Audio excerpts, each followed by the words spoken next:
How long do you do the Amanda show? A year only, right? Like, Yeah, we only did one season, and then it got season. canceled.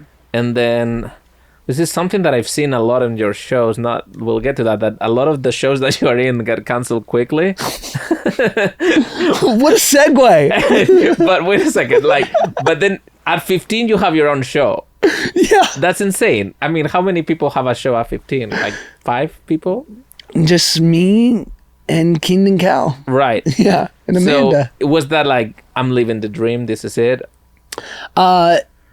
Yes, I really enjoyed doing it because I enjoyed the comedy, and it was really fun. But, you know, I talk about it in the book. Like, I still lived at the Avalon apartment. It was on Nickelodeon, which was primarily watched by kids. Right. And so, you know, I think once it came out, it also had like a long period where it took like 2 or 3 years for the first episode to even come out. Mm-hmm. And so I think that it didn't really become very popular until like social media and reruns, because it just, you know, for the first 5 or 6 years it was on the air, primarily the people who watched it were just kids from 14 to 17, which was great being, you know, relevant to them. Yeah. But then they got older, and then their siblings watched it, and then their siblings watched it. Right. And you got there a little too early before the streamers, right? Like you didn't leverage into, okay, now I'm going to have this amazing career because I can do these other things. Yeah. It was a little more one and done. More niche. Yeah. But it's still like you did it for 4 years, right? I think, or 5 years. It's like 60 episodes. Yes. And you're a living working actor. I mean, I feel like by the time you're 18, I feel you had a full life already. Yeah. You know, I remember me being 18. It's like, oh, I'm going to college now. You know, it's like I haven't done anything. I other than being a kid all my life. You had a career already.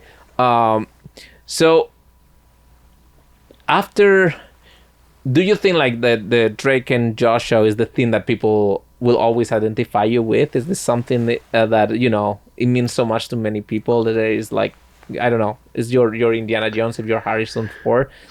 Maybe. Yeah. Probably. Yeah. Because I feel like also because in this movie, right, like in Will Hunting, Matt Damon and Ben Affleck it transcends the movie. They wrote it together. They're best friends in real life. Do you think that a little bit of that idea, when you see two people on screen, that people project on that Yes. parasocial relationship, that it was a little before social media, no? But I heard that you guys have some sort of beef because like you guys weren't really friends, but for the people outside the world, you know, like you guys are, of course they're best friends. Sure. How did that, you know, I guess the question is, when do you realize like that relationship with an audience, you have to cultivate and talk to them, and people will assume things about you that are not necessarily real? Yeah, I think you have to just accept that the audience is going to feel the way that they do, and it was their experience, and I think, you know, people marry themselves to the first image that they fall in love with, and you know, Steve Carell is one of our greatest, you know, actors alive and is in so many iconic roles. But for many people, he'll always be Michael Scott, right? And that surely isn't a negative. So instead of me feeling like, oh, I want to erase my origin story, not out of shame, just because when you do things in high school and of that age, you tend to want to be able to do a bunch of other things. You want to try something new. And of course, you might not want to be defined by the first thing you did. Right. Like Kubrick was able to erase his first movie, or like, you cannot do that anymore. Anyone can, or you said at some point that if you were an actor, you could have just burned the yearbooks and that's it. Right. Right. But you're all over, no, you cannot erase your childhood because it's out there for everybody to see. It's in reruns. Right. It's yeah. in reruns. My awkward teenage years are in reruns. Right. On Nick at Night. No, I've really I've made my peace with it in a good way. It's wonderful. And I think I was just a knucklehead, being a guy in his late teens, early 20s and wanting to sort of rally against what I was known for, or the way people rebel against their parents or whatever. Right. And then over the last 10 years and growing up and seeing the effect that it's had on people and families. And the show means a lot to me. And I'm very proud that people, many people enjoyed it. And I just think it'll always be a part of my story. And hopefully I can do additional things that are cool too. Right. Yeah. So after the show is over. But not things that get canceled very quickly. Yeah. Yes. Things that last long. I mean, only everything I've done other than Drake and Josh, you mean? Right. I feel also like the rhythm today is so fast that things get on and off. They get full seasons. Yeah. And that's it. The one full season. That's pretty good. Yes. Grandfathered my show with John Stamos. Yes. We got picked up for the back 8. We did 22 full. Yes, you did. Right? Yeah. And then that's it. We're done. You get that call, right? It's yeah. bad. You know, when it's good news, everyone from your team calls. Right. When you get that call and they're like, we've got your agent, your manager, your lawyer, 2 assistants, and a couple people we pulled out from the street on this call. You go, everybody wants credit. This is good. We did this for you. Right. And when you get the call and you can hear it in the assistant's voice, they're like, we've got Dan. One moment for Dan. You're like, fuck Dan. Dan's about to break my heart. Oh, wow. Yeah.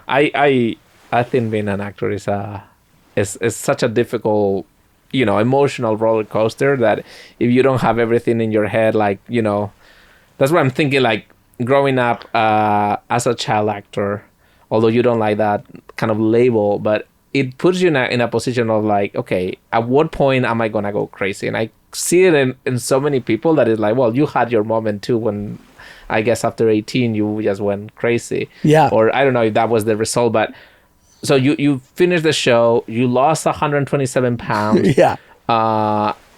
Is that a moment like you feeling a little lost, or like finding your next job or finding who you are now as a new, because like I think for comedians sometimes the weight could be an asset, it's like, chubbiness is a little funny. Like, did you feel like, I don't know, Samson without your hair? I don't know. I think that I lost the weight while we were doing the show. So I think once we were done, I just hit the ground running, and I was young and I basically had about a year and a half of runway of savings. And I was like, well, I'd never had that much, runway in my life.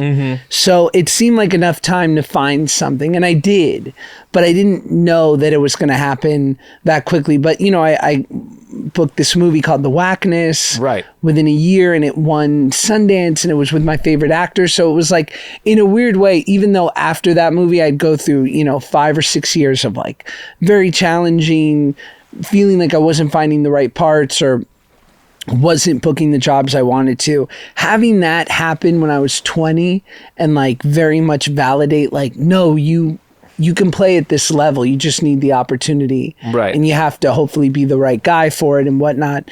That carried me a long time. So it was weirdly like the universe was like, we're going to invite you to the table and then we're going to kick you out of the restaurant for the next 5 years. But enjoy this meal because it's going to be great.